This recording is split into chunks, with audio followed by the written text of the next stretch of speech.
Hello friends, welcome to Honey GS classes. February 1 daily current affairs with GS points, Hindu, Express, Eenadu and PIB news. ఈరోజు మొత్తం 13 articles మనకి వార్తల్లో ఉన్నాయి.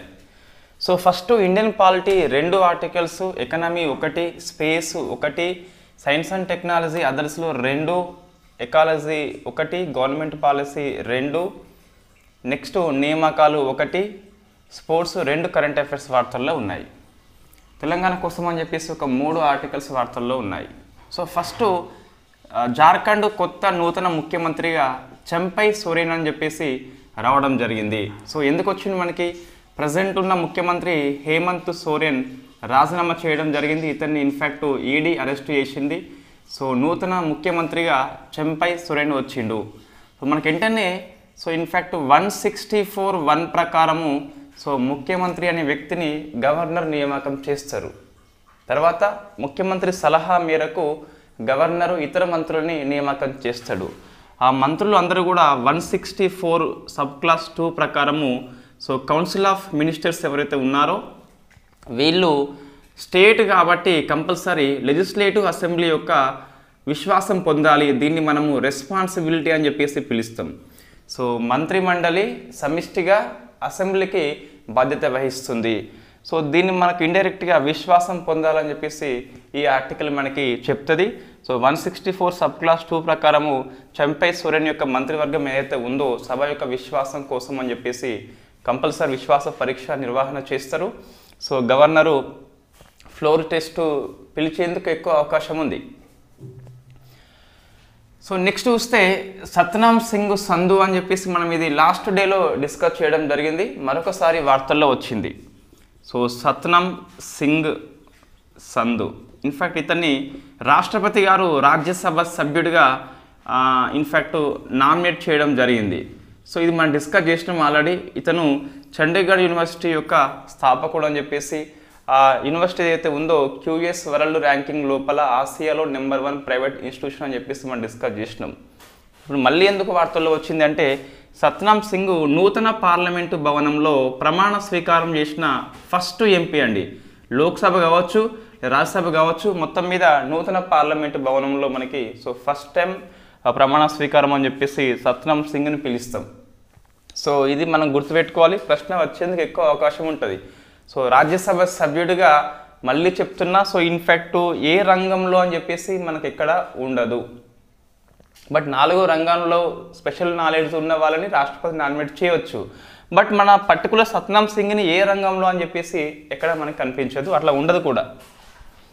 Next economy కిందికి వస్తుంది. GST కలెక్షన్ అనేది వార్తల్లో ఉంది. జనవరి మాసము 1,72,129 కోట్లు GST కలెక్షన్. ఇది GST యొక్క హిస్టరీ మొత్తం చూస్తే 2వ అత్యధికం అని చెప్పేసి పిలుస్తాం. సో మనకి ఫస్ట్ ఉంటుంది ఏప్రిల్ మాసంలో 23rd ఇయర్లో చూస్తే 1.87 లక్షల కోట్లు వచ్చి ఉంటుంది. 23rd ఇయర్లో మనకి అక్టోబర్ మాసం అని చెప్పేసి 1,72,025 కోట్లు అని చెప్పేసి ఎంతో వచ్చింది. సో మనకి 2 కూడా 1.72 లక్షల కోట్లే, కానీ ఇది కొంచెం ఎక్కువ జనవరి మాసంది కాబట్టి 2వ అత్యధికము. GST కలెక్షన్స్ మనం గుర్తుపెట్టుకోవాలి. GST కలెక్షన్స్ అనేది in fact TSPSC 1 of the previous year question. 3వ అత్యధికం మనకి అడిగిన రోజులు కూడా ఉన్నాయి కాబట్టి కనీసం మనం 2వ అత్యధికం అని చెప్పేసి గుర్తుపెట్టుకోవాలి.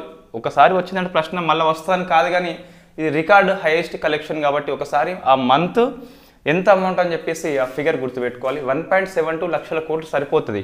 ఈ 129 గట్లా ఏమీ అవసరం లేదు. Next deep space radiation probe అని చెప్పేసి వార్తల్లో ఉంది. సో ఇది తైవాన్ దేశం యొక్క మొట్టమొదటి లూనార్ మిషన్ అని చెప్పేసి పిలుస్తాం. సో మనకు చాలామంది చంద్రుని మీదకి ఉపగ్రహాలు పంపిస్తున్నారు ఇటీవల. సో అందులో మరొక దేశం చేరింది తైవాన్ అని చెప్పేసి. ఇది ఇప్పుడు పంపట్లేదు, 24 ఇదే ఇయర్లో 3rd క్వార్టర్లో పంపిస్తారు. అంటే మనకు అక్టోబర్, నవంబర్, డిసెంబర్ మాసంలో పంపిస్తారు. బట్ మనకి వార్తల్లో వచ్చిన స్పేస్ మిషన్ అనేది పంపకపోయినా వార్తల్లో ఉన్నప్పుడు ప్రశ్న వస్తుంది. సో ఏంటి డీప్ స్పేస్ రేడియేషన్ ప్రోబ్ అని చెప్పేసి తైవాన్ దేశం యొక్క మొట్టమొదటి చంద్రయాన్ మిషన్ అని చెప్పేసి చెప్పొచ్చు. దీన్ని జపాన్ పంపిస్తుంది. సో జపాన్ నుంచి మనం పంపిస్తున్నాము, తైవాన్కి జపాన్ అయితే హెల్ప్ చేస్తుంది. సో దీంతో పాటు ఇన్ఫ్యాక్ట్ ఈ జపాన్లో ఒక ఐస్పేస్ అని చెప్పేసి ఒక ప్రైవేటు స్టార్టప్ కంపెనీ ఉంటుంది స్పేస్ రంగంలో. దీని యొక్క ల్యాండర్ మనకు హకుటో ఆర్ అని చెప్పేసి ఉంది. మనం ఇంతకుముందు ఇది డిస్కస్ చేసినాము. సో ఫస్ట్ హకుటో ఆర్ అని చెప్పేసి ల్యాండర్ అది ఫెయిల్ అయింది. సో ల్యాండింగ్ కాలేదు. ల్యాండింగ్ అయితే ఇట private mission very first time landing అని చెప్పేసి మనం డిస్కస్ చేసేవాళ్ళము. బట్ ఇది ఫెయిల్ అయిపోయింది. లాస్ట్ ఇయర్ మనకు జనవరి మాసంలోనే ఇన్ఫ్యాక్ట్ ఫాల్కన్ 9 రాకెట్ ద్వారా పంపిస్తే ఇదైతే ఫెయిల్ అయిపోయింది. స్పేస్ ఎక్స్ సంస్థ పంపింది. రషీద్ రోవర్ అని చెప్పేసి దుబాయ్ కూడా పంపింది. బట్ మనకు అవి రెండు ఈ ల్యాండర్ ఫెయిల్ అయింది కాబట్టి ఆ రోవర్ మనకి ఇన్ఫ్యాక్ట్ బయటికి రాలేదు. ఇన్ఫ్యాక్ట్ అదైతే ఫెయిల్ అయిపోయింది. సో ఇప్పుడు ఏంటంటే ఐస్పేస్ అనే కంపెనీ హకుటో ఆర్ మిషన్ 2 అని చెప్పేసి మళ్ళీ ల్యాండింగ్ కోసం ప్రయత్నం చేస్తుంది ఈ జపాన్ దేశం యొక్క ప్రైవేటు అంతరిక్ష స్టార్టప్ కంపెనీ. సో ఇది ఇంకా సక్సెస్ఫుల్ గట్రా ఇంకా మనకి ఏం తెలియదు కాబట్టి జస్ట్ తైవాన్ యొక్క లూనర్ మిషన్ అని చెప్పేసి డీప్ స్పేస్ రేడియేషన్ ప్రోబ్ అని చెప్పేసి గుర్తుపెట్టుకోవాలి. Next science and technology others కిందకి వస్తుంది. సో ఉజ్జయినిలో ఒక శాటిలైట్ క్యాంపస్ని ఐఐటి ఇండోర్ యొక్క ఏర్పాటుకు గవర్నమెంట్ ఆఫ్ ఇండియా ఆమోదించింది. సో ఉజ్జయిని అంటే మనకి మధ్యప్రదేశ్ వస్తుంది. ఎవరు? సో శాటిలైట్ క్యాంపస్ ఓపెన్ చేస్తున్నారు. Satellite campus in fact for research purpose ఇది ఎవరు? ఐఐటి ఇండోర్ అనేది ఏర్పాటు చేస్తుంది. సో మనకి వార్తల్లో నిలిచిన ఐఐటి అని చెప్పేసి గుర్తుపెట్టుకోవచ్చు. అయితే ఐఐటి మనకు కనిపించినంత మాత్రాన పేపర్లో అన్నీ రాసుకోవద్దు. ఇక్కడ మనం చూస్తే సో ఇన్ఫ్యాక్ట్ శాటిలైట్ క్యాంపస్ ఒక ప్రైవేట్ సంస్థ ఐఐటి ఇండోర్ అనేది వచ్చేసి సో ఐఐటి సంస్థ కాబట్టి కొద్దిగా మనం గుర్తుపెట్టుకోవాలి. గవర్నమెంట్ ఆఫ్ ఇండియా ఆమోదించింది సో ఉజ్జయిని లోపాలని చెప్పేసి. రైట్. ఇక్కడ ఉజ్జయిని చూస్తే మనకు ఇటీవల 2 times వార్తల్లో వచ్చింది. మనకి మోస్ట్ రీసెంట్ మధ్యప్రదేశ్ కొత్త సీఎం ఏమన్నాడు అంటే సో ప్రపంచ ప్రామాణిక సమయము 0 degrees గ్రీన్విచ్ రేఖాంశం కాదు, ఉజ్జయినిలో ప్రాచీన కాలంలోనే ఉండే అని చెప్పేసి చెప్పడం జరిగింది. సో మేము ప్రపంచ ప్రామాణిక సమయాన్ని మార్చేందుకు ఉజ్జయిని యొక్క అబ్జర్వేటరీలో మేము రీసెర్చ్ చేస్తామని చెప్పేసి చెప్పడం జరిగింది. సో ఉజ్జయిని అబ్జర్వేటరీ మనకు మహారాజా సవాయి జైసింగ్ 2 అని చెప్పేసి నిర్మిస్తాడు ప్రాచీన కాలం లోపలనే మనకు. సో ఇన్ఫ్యాక్ట్ అది మనం గుర్తుపెట్టుకోవాలి. కరెంట్ అఫైర్స్ దృష్ట్యా వెరీ వెరీ ఫేమస్. నెక్స్ట్ ఉజ్జయినిలో ఉన్న ఒక ఫేమస్ ఆలయం ఉంటుంది ఈ క్షిప్రా నది అని చెప్పేసి ఉంటుంది. దాని పక్కపంటి మహంకాళి లేదా మహాకాళేశ్వర ఆలయం అని చెప్పేసి పిలుస్తాం. మహంకాళి లేదా మహాకాళేశ్వర ఆలయం అని చెప్పేసి పిలుస్తాం. ఇన్ఫ్యాక్ట్ ఆ ఆలయం ఇటీవల మనకి ఎందుకు వార్తల్లో వచ్చింది అంటే జీరో వేస్ట్ పాలసీని అనుసరిస్తున్న ఫస్ట్ టెంపుల్ అని చెప్పేసి ఈ మహాకాళి ఆలయాన్ని పిలుస్తాం. జీరో వేస్ట్ పాలసీని అది అనుసరిస్తుంది. సో ఈ మహాకాళేశ్వర ఆలయం చూస్తే 12 జ్యోతిర్లింగాలలో ఇది ఒకటి. But very famous. ఇక్కడ లక్షణం కనిపిస్తుంది 11 జ్యోతిర్లింగాలు తూర్పు వైపు ముఖంగా ఉంటే ఇది మాత్రం మనకు మహాకాళేశ్వరంలో ఉన్నది మాత్రము దక్షిణం వైపు ఉంటుంది అభిముఖంగా. కాబట్టి అది గుర్తుపెట్టుకోవాలి. సో మొత్తం 12లో ఒకటి సౌత్ వైపు అని చెప్పేసి ఈ 18 మహాశక్తి పీఠాల్లో ఇది కూడా ఒకటి. సో ఇది మనకు 2 times ఉజ్జయిని అయితే వార్తల్లో నిలిచింది. నెక్స్ట్ ఐటీఎఫ్ఏ అని చెప్పేసి so WHO very first time మనకు సర్టిఫై చేసింది. So industrially produced trans fatty acids. So మనకు ఈ ప్రాసెస్డ్ ఫుడ్లో అంటే ఈ చక్కెర కానీ లేకుంటే మనకి చిప్స్ లాంటివి ఉంటాయి కదా. సో అందులో ఈ ఇండస్ట్రియల్లీ అంటే పారిశ్రామికంగా ఉత్పత్తి చేసిన సో ట్రాన్స్ ఫ్యాటీ యాసిడ్స్ ఉంటాయి. ఇన్ఫ్యాక్ట్ ఈ ఐటీఎఫ్ఏను పూర్తిగా ఒక 5 కంట్రీసే తొలగించినాయట. WHO వెరీ ఫస్ట్ టైం ఇటువంటి సర్టిఫికేట్ ఇవ్వడం జరిగింది కాబట్టి మనం గుర్తుపెట్టుకోవాలి. ఇండస్ట్రియల్లీ ప్రొడ్యూస్ అంటే మనకు ప్రాసెస్డ్ ఫుడ్లో ఉన్నటువంటి ఐటీఎఫ్ఏను లేని పదార్థాలు మాత్రమే ఆ దేశంలో మనకు లభ్యమవుతాయి. ఈ కురుకురు చిప్స్ లాంటివి మనకైతే కనిపించవు. సో ఐటీఎఫ్ఏ వల్ల మనకు లాభం నష్టం ఏంటి అంటే సో మన బాడీ లోపల LDL కొలెస్ట్రాల్ అనేది it is a bad cholesterol. ఇది పెరిగిపోతుంది. హార్ట్ అటాక్ వచ్చేందుకు ఎక్కువ అవకాశం కలిగి ఉంటుంది. నువ్వు సన్నంగా ఉన్నంత మాత్రాన నీ గుండె చుట్టూ కొవ్వు లేదని చెప్పేసి అర్థం కాదు. లా ఉన్నంత మాత్రాన ఇన్ఫ్యాక్ట్ కొవ్వు ఉందని చెప్పేసి అర్థం కాదు. సో నీకు LDL ఉందా HDL అని చెప్పేసి దట్ ఈస్ ద మ్యాటర్. నువ్వు బాగా బయట పదార్థాలు తింటే గిట్ట నీలో LDL పెరిగిపోతుంది ఐటీఎఫ్ఏ ఫలితంగా. సో మొత్తం మీద 5 కంట్రీస్ మనం పేరు గుర్తుపెట్టుకోవాలి. ఆ 5 కంట్రీస్ ఏంటి అంటే కంపల్సరీ 5 కంట్రీస్ గుర్తుపెట్టుకోవాలంటే ఎస్ గుర్తుపెట్టుకోవాలి. WHO very first time certified చేసింది. అందులో ఐటీఎఫ్ఏ పూర్తిగా ఎలిమినేట్ చేసినాయి అంటే that is a very great thing అని చెప్పేసి చెప్పుకోవచ్చు హెల్త్ దృష్ట్యా. సో డెన్మార్క్ దేశం అని చెప్పేసి ఉన్నది. ఇటీవల మనకు ఈ అవినీతి సూచికలో ఇది అగ్రస్థానం వరుసగా 6వ స్థానం అని చెప్పేసి మనం డిస్కస్ చేయడం జరిగింది. నెక్స్ట్ ఇంకా ఇన్ఫ్యాక్ట్ పోలాండ్ అని చెప్పేసి ఉన్నది, తర్వాత లిథువేనియా అని చెప్పేసి ఉన్నది, సౌదీ అరేబియా ఉన్నది ఇన్ఫ్యాక్ట్. నెక్స్ట్ చూస్తే ఇన్ఫ్యాక్ట్ థాయిలాండ్ అని చెప్పేసి ఉన్నది. మొత్తం 5 కంట్రీస్ పూర్తిగా ఇండస్ట్రియల్లీ ప్రొడ్యూస్ చేసే ట్రాన్స్ ఫ్యాటీ యాసిడ్ని అయితే నిర్మూలన చేసినాయి. ఎస్, న్యాచురల్గా ఉంటుంది, ఇన్ఫ్యాక్ట్ మనకి నూనె పదార్థాలలో ఉంటుంది, బట్ ఇన్ఫ్యాక్ట్ అది మనం కూడా కొంచెం అవాయిడ్ చేయవచ్చు. ఇన్ఫ్యాక్ట్ వెజిటేబుల్ నుంచి వచ్చే నూనె అయితే ఉందో అందులో ఎక్కువ మనకు ఈ టీఎఫ్ఏ అని చెప్పేసి ట్రాన్స్ ఫ్యాటీ యాసిడ్స్ అని చెప్పేసి ఎక్కువ మనకు కనిపిస్తుంది, రైట్. ఇది సో నెక్స్ట్ అందుకే మనకు నెయ్యి అనేది పురాతన పద్ధతులు చాలా వెరీ ఫేమస్ ఫ్యాట్, అండ్ అంతకుముందు నెయ్యితోనే వాళ్ళు వంటకాలు చేసుకుంటే వాళ్ళు. సో సన్ఫ్లవర్ ఆయిల్ మనం ఏదైతే బయట తీసుకుంటున్నామో రిఫైన్డ్ ఆయిల్ అని చెప్పేసి అది వెరీ వరస్ట్ ఆయిల్ అని చెప్పేసి చెప్పొచ్చు. వై? బికాస్ సన్ఫ్లవర్ ఆయిల్కి, సన్ఫ్లవర్ గింజలకి కిలోకి 600 అబవ్ ఉంటుంది. మనకు నూనె చూస్తే 180 గట్రే మొత్తం ఎంత ఉంటుంది. సో ఒక కిలో నూనె రావాలంటే మనకు 2 kg సన్ఫ్లవర్ సీడ్స్ కావాలి. వాళ్ళు 1200కు తీసుకొని 2 kg సన్ఫ్లవర్ సీడ్స్ని మనకు 180 కిలో చొప్పున అమ్మరు. అంత బిజినెసే కాబట్టి, సో సేవ అక్కడ లేదు కాబట్టి అట్లా అమ్మేందుకు అవకాశం లేదు. అంటే సన్ఫ్లవర్ ఆయిల్ కాదని చెప్పేసి చెప్పొచ్చు, అది డిఫరెంట్ కెమికల్స్ ఏదో కల్పిస్తారు. నెక్స్ట్ 5 రామ్సార్ సైట్స్ అని చెప్పేసి మనకి వార్తల్లో ఉంది. సో ఇండియాలో 75 రామ్సార్స్ ఉండే, ఇప్పుడు ఇంకొక 5 వచ్చినాయి రామ్సార్ సైట్స్ అని చెప్పేసి. సో ఈరోజు మన February 2 కాబట్టి సో వెట్లాండ్ డే అని చెప్పేసి పిలుస్తాం, wetland day. So Ramsar sites, Ramsar ఒప్పందం 1971లో మనకు అమల్లోకి వచ్చింది కాబట్టి, ఒప్పందం చేసుకున్నాం 1975లో అమల్లోకి వస్తుంది. 1982లో ఇండియా సైన్ చేస్తుంది. సో February 2 అని చెప్పేసి మనం వెట్లాండ్ డే జరుపుకుంటాము. సో మొత్తం మీద ఇండియాలో ఇంకా కొత్త 5 మనకు వెట్లాండ్స్ రామ్సార్ సైట్స్గా గుర్తింపు పొందినాయి. ఈరోజు మనం వెట్లాండ్ డేని సిర్పూర్ సరస్సులో జరుపుకుంటున్నాము. సో ఆ ప్లేస్ మనం గుర్తుపెట్టుకోవాలి కంపల్సరీ, సిర్పూర్ సరస్సు అని చెప్పేసి. ఇది 22nd ఇయర్లో రామ్సార్ సైట్గా ఆమోదం పొందింది. So from state of Madhya Pradesh అని చెప్పేసి పిలుస్తాం. సో ఇండియా వెట్లాండ్ డే ఎక్కడ జరుపుకుంటుంది? సిర్పూర్ సరస్సు అని చెప్పేసి. ఇది రామ్సార్ సైట్గా గుర్తింపు పొందింది లాస్ట్ ఇయర్ లోపల, 22nd ఇయర్ లోపల గుర్తింపు పొందింది, రైట్. ఇంకోటి, ఈ రామ్సార్ కన్వెన్షన్ యొక్క సెక్రటరీ జనరల్ ముంబా అని చెప్పేసి పిలుస్తాం, ముసుండే ముంబా అని చెప్పేసి. ఇన్ఫ్యాక్ట్ అతను వస్తున్నాడు చీఫ్ గెస్ట్గా, కాబట్టి కొంచెం మనకి ఈసారి వెట్లాండ్ డే అనేది వెరీ ఫేమస్. రామ్సార్ కన్వెన్షన్ యొక్క జనరలే వస్తున్నాడు అంటే వెరీ వెరీ ఫేమస్. సో ముసండే ముంబా అని చెప్పేసి పేరు పిలుస్తాం. ఇందులో 5 మనం గుర్తుపెట్టుకోవాలి. మొత్తం ఇప్పుడు ఎన్నైనా 80 అని చెప్పేసి కదా. సో 5 ఏంటి అంటే మనకు కర్ణాటకలో మనకు ఇన్ఫ్యాక్ట్ అంక సముద్రం అని చెప్పేసి, సో బర్డ్ కన్జర్వేషన్ సెంటర్ అని చెప్పేసి పిలుస్తాం. ఇది అంక సముద్రము. సెకండ్ అగన్నాశిని అని చెప్పేసి ఉన్నది. ఇవి 2 మన కర్ణాటకలో ఉన్నటువంటి వెట్లాండ్స్. నెక్స్ట్ తమిళనాడులో ఒక 3 ఉన్నాయి. ఫస్ట్ది ఇన్ఫ్యాక్ట్ కరై వెట్టి అని చెప్పేసి, ఇది పక్షుల అభయారణ్యము, కరై వెట్టి. నెక్స్ట్ మగాడి కేరే అని చెప్పేసి ఒక ప్రకృతి సెంటర్, ఇది మగాడి కేరే అని చెప్పేసి పిలుస్తాం. Next Woodland, so Woodland shola అని చెప్పేసి ఒక రిజర్వ్ ఫారెస్ట్ ఇది. సో మనకు షోలా అనే పదము సోలై అని చెప్పేసి తమిళ పదం నుంచి వచ్చింది. సోలై అనగా ఉష్ణమండల వర్షారణ్యం అని చెప్పేసి పిలుస్తాం.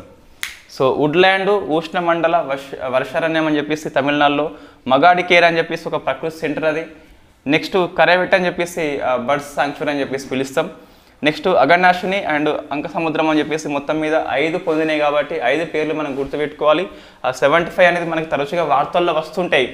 ఇప్పుడు సిర్పూర్ అని చెప్పేసి వార్తల్లో వచ్చింది, ఫ్రమ్ ఇన్ఫ్యాక్ట్ మధ్యప్రదేశ్ అని చెప్పేసి పిలుస్తాం.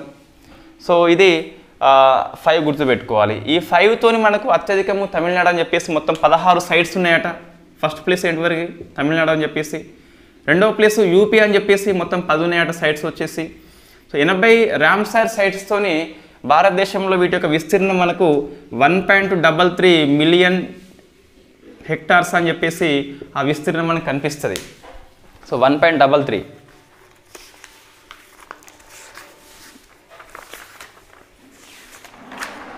సో 1.33 మిలియన్, ఎస్ అంతే. ఈయన పేరు ముసొండా ముంబా. సో ముసుండే అనగా ముసొండా అని చెప్పేసి రాసుకోవాలి. ముసొండా ముంబా అని చెప్పేసి పిలుస్తాం. సెక్రటరీ జనరల్ మనకు వస్తున్నాడు. ఇది రామ్సర్ సైట్స్ గురించి. సో ఇండియాలో రామ్సర్ సైట్స్ మనకు చిలక అని చెప్పేసి, కియోల్ దేవ్ అని చెప్పేసి రాజస్థాన్ వెరీ ఫస్ట్ టైం మనకు రామ్సర్ సైట్స్గా అర్హత పొందినాయి. సో చిలక ఫ్రమ్ ఒడిషా, కియోల్ దేవ్ ఫ్రమ్ రాజస్థాన్ అని చెప్పేసి గుర్తుపెట్టుకోవాలి. నెక్స్ట్ తెలంగాణలో రామ్సర్ సైట్స్ లేవు. ఒక 3 గవర్నమెంట్ పాలసీలు మనకి వార్తల్లో ఉన్నాయి. ఫస్ట్ది సో అంత్యోదయ అన్న యోజన కింద మనము చక్కెరని ఈ పీడిఎస్ ద్వారా మనము సబ్సిడీకి అందిస్తున్నాము 18.5 రూపీస్ అని చెప్పేసి. దీన్ని సో 31 మార్చ్ 2026 వరకు అయితే పొడిగించినారని చెప్పేసి మనకు గవర్నమెంట్ పాలసీ చెప్తుంది. సో చక్కెర యొక్క సబ్సిడీని 26 వరకు పొడిగించారు 31 మార్చ్ అని చెప్పేసి. నెక్స్ట్ సడక్ సురక్ష ఫోర్స్ అని చెప్పేసి దీన్ని పంజాబ్ ప్రభుత్వం ఏర్పాటు చేసింది. సడక్ సురక్ష ఫోర్స్ ఈ రోడ్డు ప్రమాదాల నివారణ కోసం అని చెప్పేసి ఒక 112 అని చెప్పేసి ఒక ఫోన్ నెంబర్ని ఇచ్చేసి ప్రమాదాలు ఉన్నప్పుడు వాళ్ళు ఫోన్ చేస్తే 10 మినిట్స్లో వచ్చి సహాయం చేస్తారట. 112 అని చెప్పేసి సడక్ సురక్ష ఫోర్స్. దీని నాయకత్వం వహించేది మన భారత హాకీ జట్టు యొక్క మాజీ కెప్టెన్ అయిన గగన్జీత్ సింగ్ అని చెప్పేసి పిలుస్తాం. గగన్జీత్ సింగ్ అని చెప్పేసి మన పేరు గుర్తుపెట్టుకోవాలి. పంజాబ్ ప్రభుత్వం యొక్క కార్యక్రమం ఇది.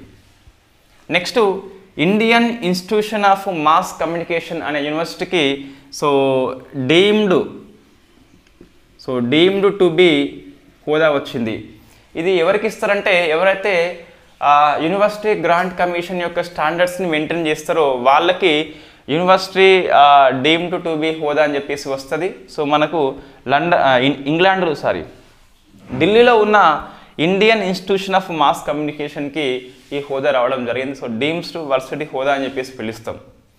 యూజీసీ ఒక స్టాండర్డ్స్ మెయింటైన్ చేస్తేనే ఇన్ఫ్యాక్ట్ ఇది వస్తుంది. ఈ హోదా వస్తాం లాభం ఏంటి అంటే వాళ్ళు డిగ్రీ పట్టాలు ఇచ్చుకోవచ్చు, సొంతగా సిలబస్ రూపకల్పన చేసుకోవచ్చు, యూజీసీ యొక్క గ్రాంట్స్ని వీళ్ళు పొందవచ్చు అని చెప్పేసి మనం చెప్పొచ్చు.